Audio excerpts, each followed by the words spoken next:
Aseke twavudde mu mikolo. Mukulu Lwasa chicha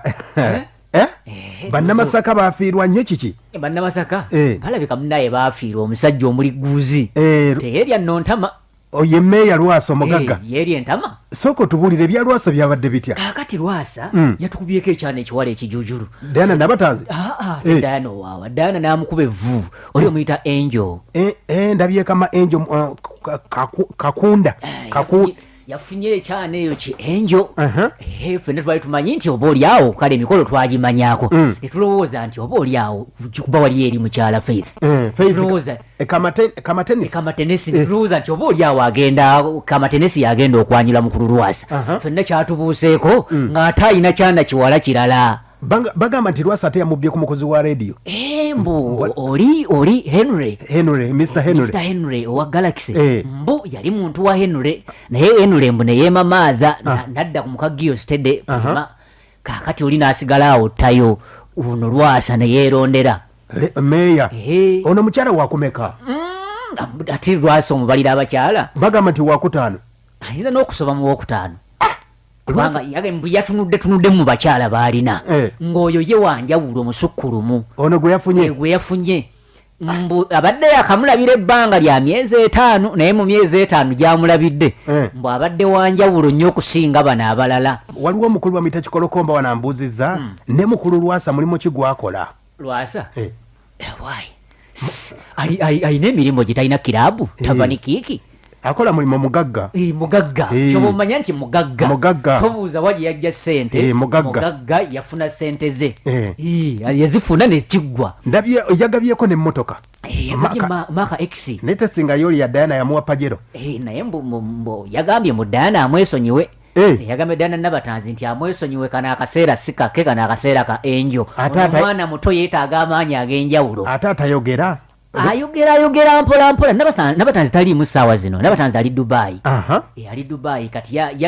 mu kaseera ako Nabatanzi waatabadde omukisa n'agweyambisa bulungi nga tewali agenda mumutawaanya n'aleeta ekyana ekiwala. Yamusindise Dubai nga ye Diana Nabatanzi yatandika okwogera oba? Ayogeramu naye nga tayogera kwatula bulungi era eddoboozi saakaavu. Ne baki bamukoze myezi tugenda mu 3 nga tayogera nakwogera. Kamukoze eki? Kati Lwasa kikyagamba? Agamba nti mwana muwala ono mbu omwana omuwala ono wanjawulo ku bakazi be yali alabye era y'ensonga lwaki talinze na kumubandaazaawo yadde omwaka tayagalamu mubbako. Bannamasaka tutegeeza gwagenda okukomako oba? Ayagambye nti singa tebitambula bulungi yanoonya ssanyu Lwasa bw'atamuwa ssanyu lyamusuubiramu ssaawa yonna mwetegeka okulaba ku mugole omulala naye nga Nabatanzi mbu tamuddira mbu teyamukolera bulungi. Sikwenaazaako nnaku ya kalulu kirabika mbu Nabatanzi tasiima birungi byamukoledde. Yamugulira emmotoka n'amugulira enju waasula amukoledde ebirungi ebiyitirivu mbu naye tasiima bw'embuto azijjamu. Kirabika koye nti kaafuna ono omwana omuwala oba oli awo y'anaasiima ebintu bye. Kati ate ono omukozi wa radio gwe bayita Remmy Precious n'akola wa live wire mbu naye waali ne Lwasa bannange kikyatuwagaza nga kasipidi atuvuga kangi mbukola ssente obulamu bukunyumire mbu kati ali mu kunyumirwa bulamu ne waliwo ssente ate bwozifuula ekitagasa oba yasiramuka Lwasa? Asi musiraamu Lwasa yali abaddeko musiraamu sebo bamuyita Kagubaala Lwasa Emmanuel. Kani? Kagubaala. Lwasa Emmanuel. Ngambadde sirimanyi. Ya Kagubaala? Vaawo naawe Kagubaala. Lwasa Emmanuel. Abaana bakyaweereza ebibuuzo bagamba nti naye kituufu akola mulimo ki Lwasa? Omulimu gwakola mugagga. Ndowooza okitegedde nakintu sise obadde obuuza Lwasa akola mulimo ki? Lwasa mugagga. Nga tugenzeko ku nsonga za STELLA Nyanzi. STELLA Nyanzi Facebook account ye Bluetick bagigyeko. Baagala kugiggala. Bluetick ndabye njikebeddeko nga teriiko nakomye kumanya nti bamulabudde nti bagenda mu restricting abe nga tekyasobola kupostinga nga ekimuvunaanwa nti ayitiriza okuwalampa. Omanyi Facebook erina ebintu byetakkiriza tekkiriza kuwalampa munno ng'oli ku Facebook okwo. So Stella Nyanzi ono wiiki yonna kumpi agimazeeko nga kyali mu kukola ali mu kulumbagana Bobi Wine ku mmotoka empya eyamuweereddwa etayitamu masasi ng'agamba nti ddala kituufu bannayuganda ekyo kyali badde kibasanyusa okuba nti Bobi Wine ye nga omuntu yeefaako yekka yeegulidde emmotoka oba yeefunidde emmotoka etayitamu masasi nti bannayuganda bameka abasobola okufuna emmotoka ezitayitamu masasi nti kale kebeera ambyulensi woomanya ambyulensi etayitamu masasi so nti bwe kibanga omukulu eyagamba nti afaayo nnyo ku bulamu bwa bannayuganda ng'akaseera kana bannayuganda ali mu kubeeyawulako yayingira mu mmotoka bwe batasobola kumujja omutayita masasi bwe n'abaleka ebweru mukubwe ddala ye mukulembeze omutuufu kakati munnaayo oluvannyuma lw'okuvamu ebigambo ebifaanana bwe biti ebikambira okukira omususa abannakibiina kya nuupu abawagiza bali ku social media ne bamukwata ne bamuvuma ne bamuwalabula ne batakoma okwo n'akawunti ye ne bagiroopa nti ali mu kugezaako okuwalampa banne kyokka nga ekyo kiri kikuubagana n'amateeka agafuga emikutu egyo emikwanira wala so Facebook bweto nemuweereza obubaka ng'emulabula nti singa agenda mu maaso n'okuwalampa abantu akawunti ye bakugiristricting oba bakugijjako obusobozi obusobola okubaako kya postinga naye eyo yadde biri bwe bityo yagamba nti wiiki eno etandika yonna agenda kugimalako powemuze tezinnaggwayo ye awandiika bitontome ebitontome yabiwandiise ku mmotoka gye bayita bullet proof ka era tebinnaggwayo naye oba obusungu abujja wano kuba we tuba tujjukidde akalulu ka Kampala omukyala gwe bayita Amalende yawangula n'obulundoozi emitwalo nga 31 Stella Nyanzi n'afuna emitwalo 6 oba obusungu wabujja golowooza abujjawo obusungu awo wabujja kubanga yali takimanyi nti abanuupu bagenda mumusimbako omuntu kuba yakubutirako Bobi Wine akadingiryawo kirabika yali amanyi nga ekijjukira nti Bobi Wine waliwo ebiseera bye yali tannaba kufuna kibiina kya nuupu kikyali kiri ekya people power ng'akimanyi nti Bobi Wine ajja mmuteerayo akabega ku nsonga za people power jjukira nti ye weefudisi kaakati Bobi Wine atandika ekibiina ate takyesogga kitegeeza Shamim Malende awo yafunira chance yeefuna tiketi kati embiibi wejjira wakati we ne Bobi Wine kyova olaba nti amusiiga obusanga bw'asobola era agamba nti akyamuli bubi kwaka kuba ebitontome bikyali bingi kuba ndabyeko post gyasembyeyo n'agamba nti nuupu yonna ejjudde bano ba LGT babayita LGV kyebyo abo bali bebisiyaga ye bw'agamba nti nuupu yonna mbu Stella Nyanzi ye okunoonyeza kwonna kwakoze ebibiina byonna nuupu ejjudde abakola ensonga ezo bwe busungu bw'agamba wagamba wabujja fenna tukimanyi nti awo si wabujja obusungu bwe buli wali nti akalulu teyakawangula ate nga yakawangula yali munnakibiina kya nuupu singa yali yakawangula era ebyo tewaali birabi akadde kano ndabyeko following ya Stella Nyanzi ndowooza kuba ina Facebook page account abadde ne following nnene ku account ndowooza mu Uganda oba yasinga y'omu ku balina following ennene eza Facebook account si page ku account ndabye Stella Nyanzi yasinga nga tugenzeeko yo Pastor Bujingo Pastor Bujingo abaana kye bamukola kiki Pastor Bujingo tebamutegeera mbu bulijjo abadde nga awagira NRM naye ng'envaayo gy'avaayo avaayo nga ali mu kyekubiira ng'alaga nga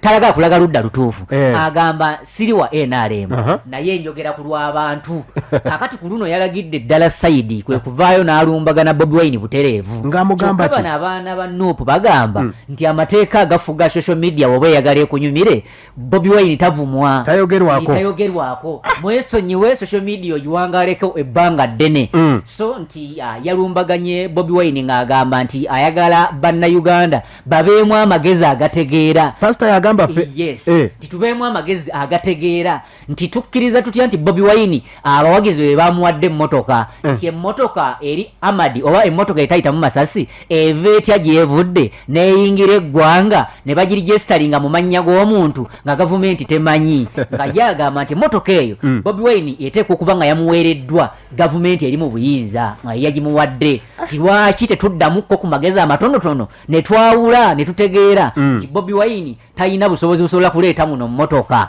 etayitamu masasi nga gavumenti temanyi awo bamukyakidde ne bamuvuma buli kye baali bamuwuliddeko bamukwata ebifaananyi ne bamuteekako obusolosolo obubizibizi mu ngeri y'okumunafuya kuba ndabye ebifaananyi wano nga balaga kyaki ye ne balaga ne gyasula ne bawukana ne bagamba nti n'ettaka lino lyayina erya kyaki ne batubulira nannyini waayo omutuufu mbu kyaki eyina nannyini waayo mbusiiye abanuupu bwe bagamba ku chachi yagamba nti chachi yesiye ng'omuntu wabula chachi wagenda okuzimba chachi wawe yagula ettaka saidi z'ebwayise nti ettaka eryo lya chachi so siriye nga yo omuntu tali makerere kikoni ali eyo naye abaana ba Nuupu bo bagamba nti nannyini ettaka bamutegedde okuva lwe yavumye Bobi Wine ebyama byonna babireese kino kiggwerawo bugingo ndabya waliwo akakopostinze ng'alinga akolima ng'agamba yayidde ekintu kyamutuddemu abantu bamuvumye nnyo ne bayitiriza oba ne basussa kirabika bwe yabadde asuubira kyova olaba yavuddeyo n'akola pulogulaamu namba ku TV bulijjo ng'agiteekamu n'obulango n'abugjawo n'asalawo ayogere bwogezi ng'agamba nti ne bwe munaagenda mu maaso n'okumuvuma obudde bwe mwonoona nga mumuvuma mwali badde mubikolamu ebintu ebibakulaakulanya yagenda kwogera tagenda kusirika agenda kwogera ababuulira amazima anti abanuupu tebasobola bodda tambu tabasala atira bamuzeemu dda bo bamulika ebyo bamuzeemu dda bakyamuweera ddala kati ku nsonga ezo wiiki eno ennyini omukulu gwe bayita basajja mivule naye yatugamba nti afunye emmotoka Hilux nebbalamu n'agamba nti omukulu basajja mivule emmotoka gye yafunye yeri pulezidenti gyemusuubiza mbu nayo bullet proof kabadde ki babala naye nga bullet proof kituufu basajja mivule yafuna emmotoka kituufu yes kituufu era yeyo gye baamuwaddabo kabini ayina kwebaza Bobi Wine si bullet proof wabula just kiri baagala bwagazi kukikozesa olw'okuba nti waaliwo amawulire ga Bobi Wine agasaturatinga nabo ne baagala bateremuko ekyabwe so naye nga kiri bwe kityo nti emmotoka yagifuna naye nga si nti teyitamu masasi nga bwe bagamba kati nga tugenzeeko ndabyeko Uganda Revenue Authority eyise emmotoka ya Bobi Wine nga baagala kuddamu bagibalirire omusolo ensonga zino ziri zitya kakati nti emmotoka eyo yava Kenya yavaayo nga evugiddwako waliwo munnansi w'eggwanga erya Kenya nti yali agiguze Fauzi Khalid bwe yamala okugigula kwe kugitunda eno mu kugitunda ne bagireeta muno bwe baagireeta nti mu kugirijesitalinga gye balijesitalingira emmotoka ezo nga ziyingira zijjako omusolo bagijesitalinga ng'emmotoka eya bulijjo so singa emmotoka etayitamu masasi so ndowooza bugingo aba addiddwamu ekibuuzo kye nti bayingiza batya emmotoka eyitamu amasasi nga gavumenti tekimanyiiko kitegeeza nti emmotoka mu kuyingira teyayingira ng'emmotoka etayitamu masasi bagiyingiza ng'emmotoka eya bulijjo Toyota Land Cruiser V8 era ne bagijjako omusolo gwa bukadde ndowooza 157 n'obugwagwamu kyokka nga si gwe musolo omutuufu gwali gulina okuva ku mmotoka etayitamu masasi kaakati nti ate bwe baamala okugituusa Bobi Wine n'avaayo ne yeewaana nti yayingiza emmotoka etayitamu masasi kitegeeza nti ne yeeroopa kuba ndabyeko ku bipapula nga bagamba nti January nga 12 bakola transfer ne bagikyusa ne bateeka mu mannya ga Kyagulanyi February 18 Bobi Wine n'atulaga February nga 21 n'atulaga nti emmotoka yafunye emmotoka bullet proof kaakati nti URA yeetaaga emmotoka eno Robert Kyagulanyi Sentamu agizzeeyo nga yeeyagalidde ye URA tegenda munoonya oba tegenda kusika mmotoka ye ye musabye agizzeeyo nga yeeyagalidde baddemu bagibalirire omusolo omutuufu gw'erina okusasula agusasule alyoka atwala emmotoka ye naye nga kigambibwa nti omusolo ate gw'erina okusasula emmotoka etayitamu masasi gukubisa mu ssente ezigigula emirundi 3 nanti kati baatugamba nti emmotoka eri mu biliyoni nga 4 kati kitegeeza eba mu biliyoni nga 4 ojja kukwata biliyoni zo 4 ozikubiseemu emirundi 3 kati bwoba obaze V8 eno yennyini nga bullet proof kuba abaana abamu bagamba bayinza okuba bagipangidde wa kiseka ne bagattamu ya bullet proof kati akadde kano tekibataasa kuba statement yakolwa dda nti emmotoka eri bullet proof bo tebagenda kufaayo kuba we bagipangidde kituufu kisoboka okuba nga mu kugiyingira yayingira eyitamu amasasi ne bagitetenkanya ne bagikola bye bagikola ne bwe banaba bagiwaayiriza buwaayiriza naye statement zaakolwa dda nti emmotoka teyitamu masasi oba Bobi Wine ayagala balabisa tugezeyo oba Bobi Wine ayina akantu kayagala okuyisa awalabe oba oli awo nakyo kiyinza okusoboka kubanga weebuuze nti emmotoka eyitawo etya nga babagambye nti emmotoka ya bulijjo naye ate neeyitawo ng'eyitamu amasasi nga teyitamu masasi lwaki muba temwasobodde kunoonyereza kumanya kintu ekiyingidde kuba ekyo kiba kyakulwanyisa bayingiza bate ekyokulwanyisa ne kibayitako ku customs ne mutamanya nti kiyingiziddwa nga tugezeeko ku fundraising olunaku lwajjo yatambudde even lagu abantu kyatambudde kityo olunaku lwajjo ku Papa Sport ku passport kyatambulidde ddala bulungi nnyo nti si bwe yabadde n'okukisuubira akisuubira oba oli awo engeri gye yali afunye opposition okuva eri bannakibiina kya nuupu baali bagamba nti si kituufu okusondera Evelyn Lagu sente z'okumujjanjaba nti kubanga mbu yabalyamu olukwe yaliko mu kibiina kyabwe naye bwe yalwala baalabanga omukulembeze w'eggwanga amutwala mu ddwaliro e Nakasero n'ate bwe yamala omutwalayo bwe yassuukamu n'avaayo n'akola statement egamba titalina kyagenda kusasula President Museveni okuggyako okumuwagira so ne basinzira ku ebigambo ne bagamba nti tekyali kituufu abantu okusondera Evelyn Lagu ssente ezimujjanjaba nga bagamba nti nga bwe yabalyamu olukwe nabo bamuleka aboneebona oba kufa afe naye Evelyn yamala n'alikodinga ka video ng'abeetondera nti bwe kibanga yabayisa bubi abasaba bamuweeyo chance endala bamukuŋŋaanyize ku ssente agenda ajjanjabwe bw'anaawona ajja kunoonya engeri gy'abeetondera ne kirabika okuba nti message ye baagifuna bulungi era ne bataddamu kugenda mu maaso nakugezaako kumusimbira kuuli era bwolutyo olunaku lwajjo Evelyn Lagu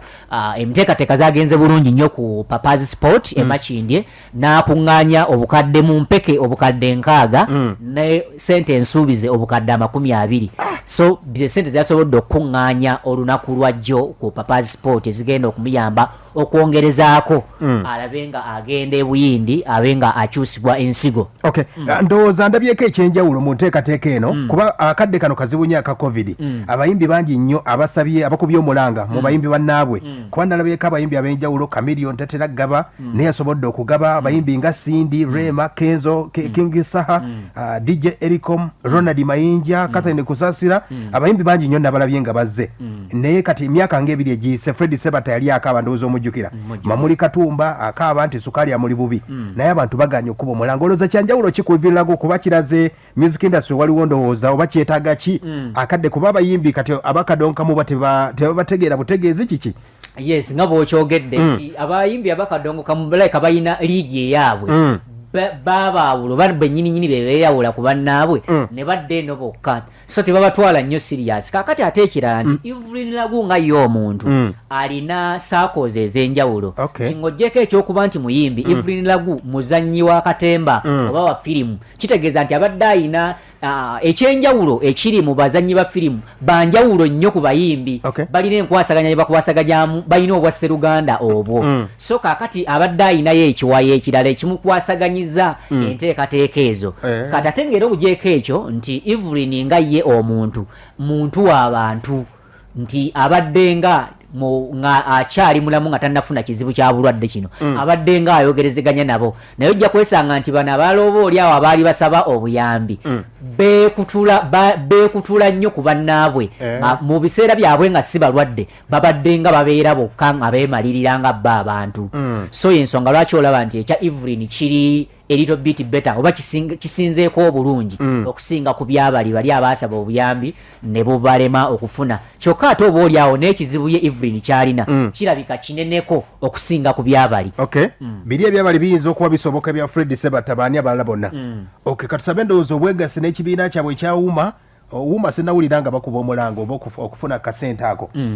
ku nsonga ndabyeko wiiki eno yennyini tulabyeko ku nsonga za mukulu Muzaata waliwo omukyala gwe bayita Kuluthumu n'omukyala gwe bayita Birigita ensonga zaabwe ziri zitya sinnabitegeera ebyo kaakati ensonga zaabwe bali mu kukaayanira byanfuna bya muzeeyi Muzaata omugenzi bebakaayanira teyakola kiraamu sirina bukakafu nti yakikola kubanga ne bwaba yakikola babijingeera okusinziira ku bantu kye baagala naye nti omukyalo omukulu agamba nti omukyalo ono Kuluthumu alabika ayagala kwezza bintu bya bba nti naye ate bba yagenda okufa Kuluthumu ng'amugobye. Muzaata yazaala abaana bameka? Simanyi muwendo gw'abaana ba Muzaata. Kuba mpuliddeko nga bagamba nti yazaala abaana 3 bokka nga Kuluthumu ayinamu omwana omu n'abalala. Abamanyiddwa. Naye kati munaye buli musajja musiraamu yateranga nnyo okugamba nti omusajja tebamugerera nzaalo era tebamubuuza bakyala baalina katuyinza okufunayo abalala oba oli awo ensonga lwaki nkugamba nti abaana abatuufu sibamanyi naye nga ye omukyala omukulu kye yeesibako nti Kuluthumu nga Muzaata tannafa yali amugobye nti yamukwata n'omukozi n'asalawo n'amugoba nti kaakati bw'abanga yali amugobye kakati ku Luthumu biseera bino anonaki mu maka mwe bamugoba kyokka nga ate era omukyalo omukulu ensonga endala gyawanga agamba nti amaka ago ye yagezimbira siga muzaata ye yazimbawo ennyumba nti muzaata ebiseera ebyo yayitakola wabula omukyalo ye yagendanga ng'asuubula engatto sente bwe yazikunganya n'azimba ennyumba eyo nti yadde tagisulamu naye ennyumba ye n'olwekyo bw'aba ku Luthumu alina ku bintu bya muzaata bye yeetaaga ekyennyumba akiveeko era tagigenda giyingira tagenda gibeeramu kakati bintu n'ensonga ne baziyingizaamu minisita avunanyizibwa ku nsonga z'abaana Florence Nakiwala ono gwe bakuba akalulu yes so n'aziyingiramu n'abanga agezaako okubatabaganya ng'abagamba nti tebalina buyinza busobola kugoba ku Luthumu balina kuyita mu mateeka n'alyoka agobwa. Ndawulidde abaseeka bambukidde omukyalo oyo gwe bayita oyo minisita nga bamugamba nti ensonga zino zamuyitirako tasobola nazisobola bamugambye taddamu kuzeyingizaamu ensonga tezimukwatako ensonga za busiraamu zirina kugonjoolwa mu busiraamu nti ye nga Nakiwala nti amaka ga muzaata agayita kereziya gyagenda nti n'olw'ensonga eyo aleke ensonga z'abasiraamu zigonjoolwe basiraamu naye ng'ate Nakiwala naye baamye omusaasira nti ye minisita avunanyizibwa ku nsonga ezo ate nga baamukubira omulanga okujja ataawuluza ensonga so yalina okutaawuluza ensonga ezo alinde paka kooti lwerisalawo ani alina okugabana ki ani atalina kugabana naye nga ye mukyalo omukulu agamba nti keetonye kagwake oba embizi zibuuke naye tagenda kukkiriza ku Luthumu kujja agamba nti omwana wa ku Luthumu tamulinaako buzibu naye ku Luthumu tajja kugabana yadde ekijiiko ne weenaabeera mpiso tajja kugitwala eyamuzaata ekyo kikuyigiriza ki mbulamu obwa bulijjo obulamu obwa bulijjo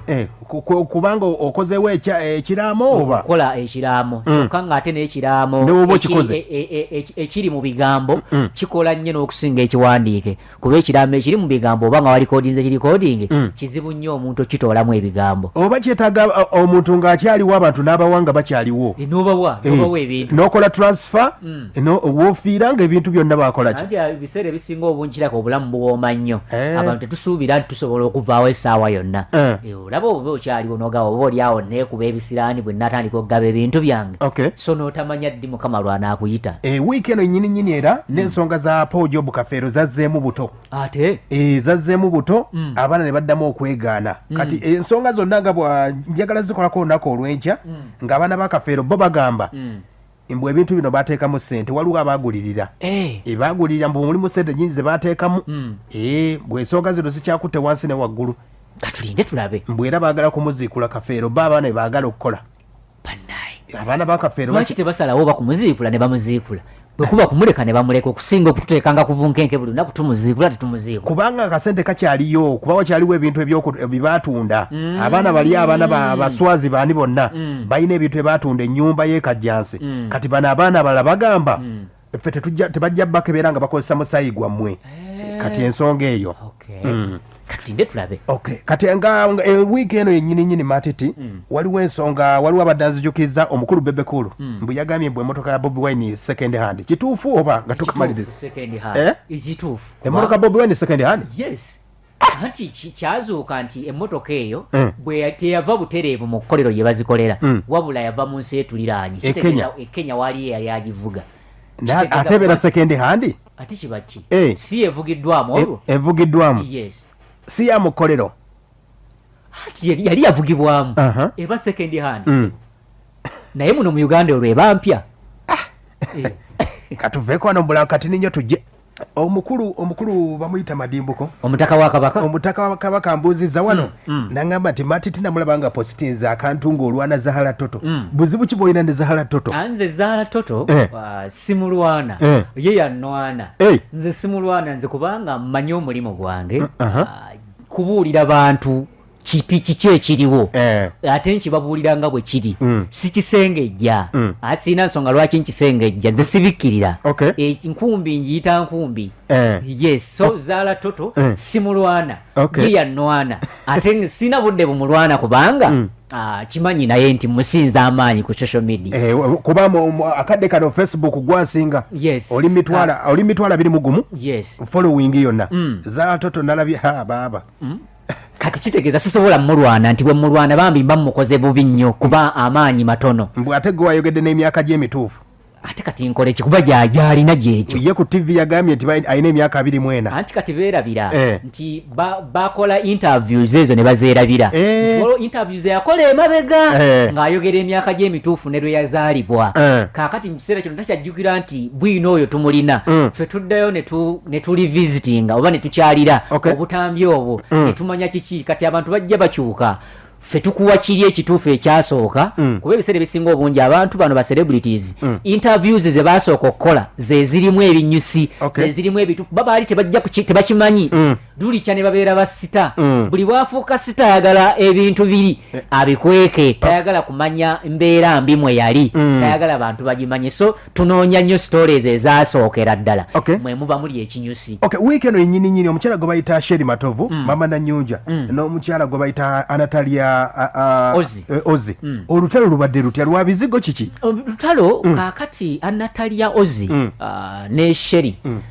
bayombagana ye Sheri agamba nti Anatalia tamwagala ng'omuntu naye Anatalia yali alimu okukola mulimo gwe kwe kwogera ku ngalo za Sheri nagamba Sheri atunda ebizigo ebyokya abakyala ensusu ne bakyusa kkala naye ye nga ye buno obuntu bw'okungalo buno bunnakozi nga bwagaana okweruka kati ye Sheri n'agamba nti amulemerako bulemezi tikirabika baatomereganako mu nsonga z'abasajja nti ye baasomako bombi mbu alina omulenzi gwe yakwananga mu siniya okuva mu siniya 2 paka siniya 4 Sheri Matovu ye naye omulenzi oyo kirabika ne Anatalia naye yalinga amwagala kati nga kirabika mbu akakuku we kava yensonga lwaki abeeranga amulumbagana nti tewali nsonga lwaki Anatalia Ozi yali badde ateeka mukyala munne wansi omukyala agezaako okwesitula akabizinensi ke n'ayagala akakakkaneko akattembo kuba statement ye yakola yali erwana bizinensi y'oli nti okugamba nti atunda ebizigo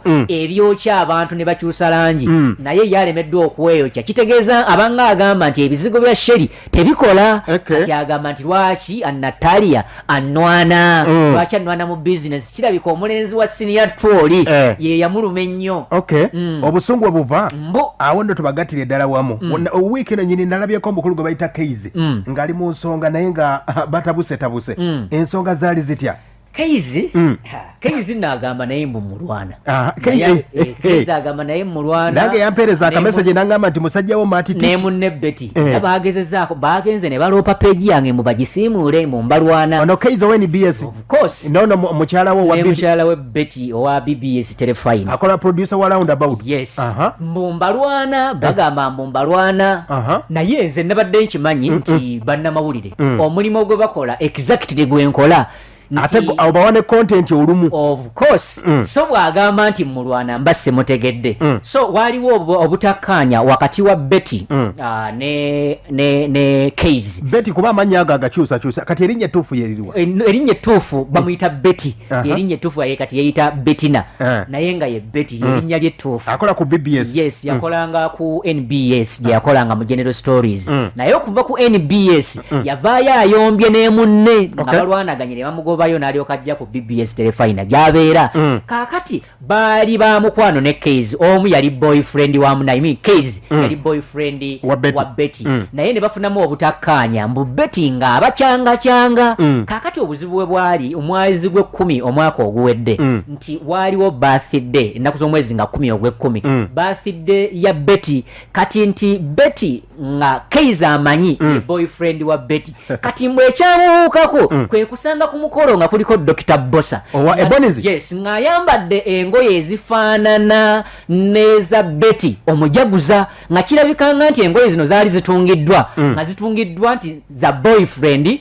ne girlfriend nga kwegamba nti embeera eyaliwo ng'erabikanga waliwo okukwatagana kwa Betty ne Bosa Dr. Bosa ono yali mu mizannyo nakawunde of course Dr. Bosa yennyini naye nga Bosa ono omwana yakolako mu kibiina kye ekya Ebonizi yes naye mbu ng'ekyo tekimatiza nga waliwo akabuuza akagamba nti lwaki mwambadde engoye ezifaanagana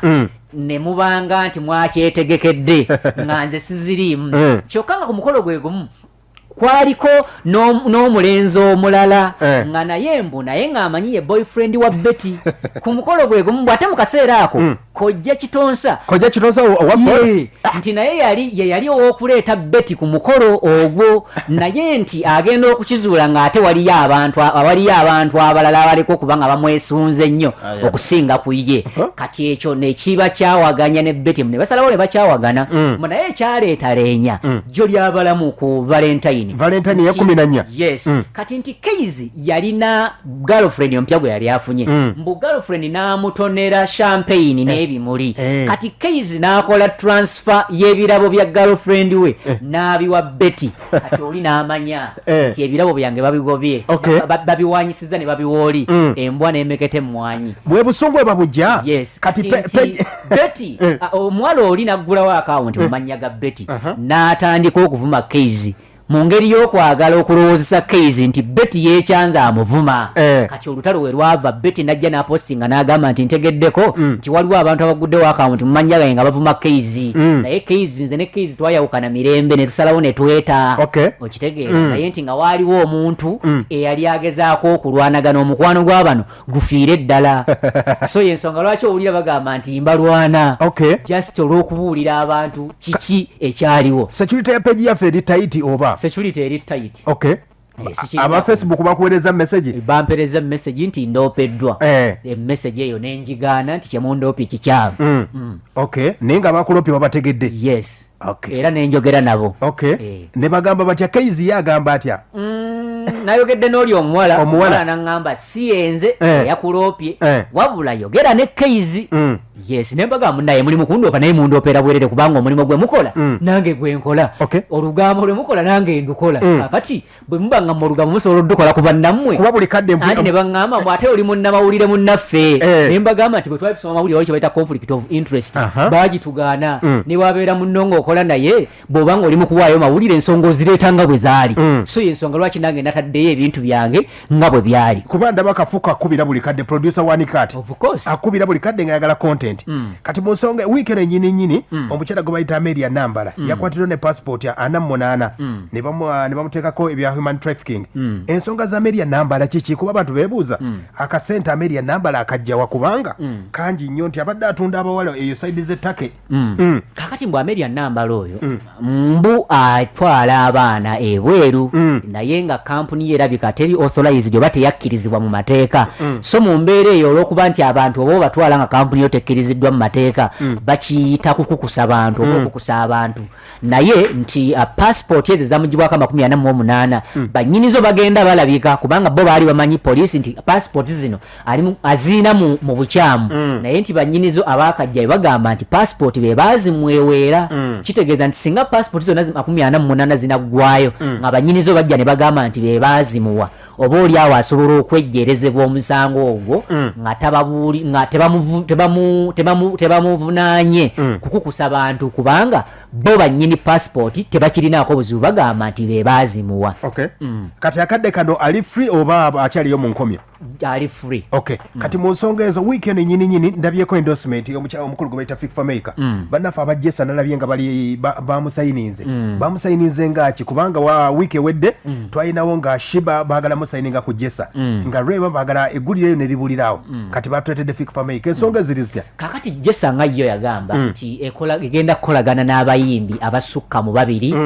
mu kupromotinga ebintu byabwe bo balina okukkiriza nti buli muyimbi alina abantu abamugoberera oba basobola okukkirizisa okugula products zaabwe yensonga lwaki bakutte FIFA Maker ne bamugatta ku ttiimu yaabwe yadde nga ne Rema akyali brand ambassador waabwe kyokka nga essaawa yonna tusuubira nti baalitwaniveiringira ne Shiba nga brand ambassador owokusatu wiiki eno ndabyeko omukulu gwe bayita Freeboy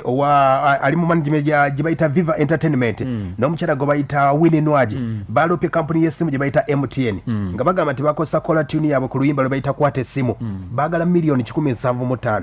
ensonga ezo ziri zitya wazitegeddeko ensonga ezo nazitegeddeko naye asimanyi nsonga lwaki bagamba nti balopye MTN kuba nti yekozesa kuba yekozesa kola tune eyo temwali mu bloka nti oba bano nanti kakati tulina okumanya nti kola tunes ezo kampuni z'amasimu sizo eziziteekayo tulina kampuni eziteekayo kola tunes mu Uganda tulina SMS1 ne tubeera ne Dimaka Mobile ezo ze kampuni zemmanyiiko eziteeka kola tunes mu masimu so si MTN nga kampuni kati waliyo kampuni ezikola ezo kati either tulina okumanya wini nwaji enyimba ze yazirigistalingana SMS1 kuba kati abalopye omusango bano aboona omulenzi gwa Free Boy abava mu Arua aba Viva Entertainment kuba abanaffe abaswangizi bo bakyesambye kuba swangizi ayina emirimu gyekolera MTN kati bo bakitaddemu nti bannaffe bano aba Viva Entertainment aba Free Boy be bateekamu ssente zonna video byonna kati wateekwa okuba nga waliwo ekitali kituufu wakati wa omuntu gwe bawa content waabwe kuba abayimbi bano balina basayininga ne Kola Tunes company ez'enjawulo nkugambye waliyo Bluetooth newabeerawo SMS1 ne Dimaka Mobile kati ze company MTN jejja music oyo gwetuwa nga Kola Tune so kizibu nnyo MTN ngayo directly okukwata oluyimba lo neruteekayo nga Kola Tune either lwa lwayita mu Bluetooth SMS1 oba Dimaka Mobile naye mmanyi nti MTN company nnene etasobola kutandika kweyambisa music wa muyimbi nga tewaliwo kukkaanya kwe bakkaanyiza mpozi wasobola okuba nga waliwo okukkaanya nga bakkaanya n'omuntu omukyamu ekyo kisoboka n'amala n'agamba nti ze sibirimu kuba ndabyeko n'ensonga abajjukira 2012 omukulu gwe bayita Haji Seya Nasa Sebagala yaloopa bannaffe bana MTN nga bagamba bakozesa eddoboozi oba ojjukira ebyoluzungu byali akozesa kati omusange bagusala 2015 ne bagamba teyalina copyright ya ddoboozi eryo mu nsonga ezo matiti olowooza wiiki eno egenda kutambula etya kuba ebadde bize Lwasa tuyiyemu egguliraawo omukyala Stella Nyanzi akyatrendinga kuba akyavuma Bobi Wine akyavuma Nuupu apostinga buli kimu era tugisuubira wiiki okubanga ekyali yamuliro kubanga ne igulire lya Lwasa tukyatambula nalyo bulungi nnyo kuba situnnamanya munaye ekiva wa Nabatanzi Lwasa kuba ye yamukubye evvu n'agamba nti kituufu abadde baagala naye yamusuddewo n'owewaka Faith abate ne sitannaba kubaako kyatugamba ayinza okuba yasibyemu ebibye kubanga bulijjo yeyita Mrs Lwasa kati twagala kumanya Lwasa yatukakasiza si musajja musiraamu n'olw'ensonga eyo alina kuba na mukyalo omu so bw'aba nga aleese enjo kitegeeza Faith bamukubye ettale kati Faith agamba atubulira oba ali empute waali tumufunire omuntu amutwala Doni Solo gyali era yasuulawo Zahara toto madimbo kwatamu awo ndowooza mu mbeera ye 075688 ekibuuzo kyonna kyolina tudduke sebo sebo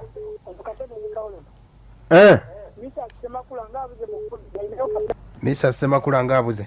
matiti Misa Semakula aliwa yabawadde n'ekifo eky'obwerere nti abuze ate abuze dinga abadde akyalina n'akayimba onkuba kabadde tekaliwo nga tutrendinga bulungi nnyo kirabika okuba nga space eyo ebantufu abatannatuwa music yabawadde n'ekifo kya papazi sebo alo sebo